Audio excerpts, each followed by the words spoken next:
Qui est le plus subtilement écrit entre Luke et Harry Potter?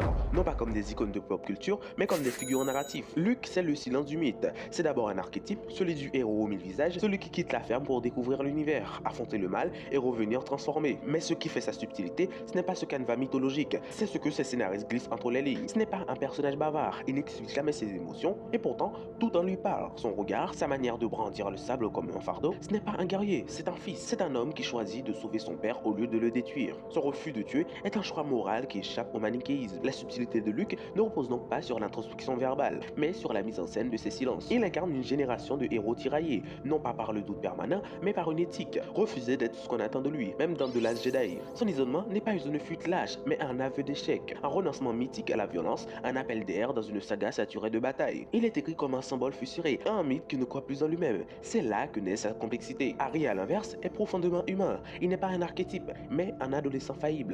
Il doute, ment, enfreint les règles, haït parfois ses amis, envahit leurs esprits et va jusqu'à lancer des sortilèges impardonnables. On lit à l'intérieur de lui pendant 7 volumes, et tout y est. La colère, la culpabilité, la peur de l'abandon, la jalousie, la fatigue du héros qu'on force à être. Il est rarement en contrôle de ce qui lui arrive. Ce n'est pas un sauveur programmé, mais un gamin qui encaisse les révélations et tente de survivre. Ce n'est pas un combattant né, mais un enfant endeuillé, et la subtilité d'écriture chez lui ne vient pas du mystère, mais de la transparence émotionnelle. Il est écrit pour ressentir, non pour incarner. Et plus encore, Harry est traversé par des conflits générationnels. Il aime Dumbledore tout en découvrant ses mensonges. Il suit Rogue tout en le haïssant. Il ne possède jamais la vérité totale. Il tâtonne, il se blesse, il perd. Et c'est cette construction progressive de la maturité morale qui constitue la trame la plus subtile de son écriture. Là où Luke est écrit dans le registre de la fable tragique, il est peu loquace, mais chaque geste résonne comme une sentence silencieuse. Il est subtil dans ce qu'il refuse de dire, dans ce qu'il représente à contre-courant. Un Jedi qui refuse de tuer, un héros qui se laisse tomber. Harry, lui, est dans le registre du roman d'apprentissage. Il est vulnérable, exposé, profondément contradictoire. Cette subtilité est psychologique et non allégorique. Il incarne non une figure, mais une subjectivité en devenir, pétrie de tensions humaines. Donc, qui est le plus subtilement écrit? C'est Harry Potter. Luke est plus subtil dans la forme et Harry est plus subtil dans sa substance. Mais si on pense à des contradictions progressives dans la charte d'un personnage, alors Harry domine.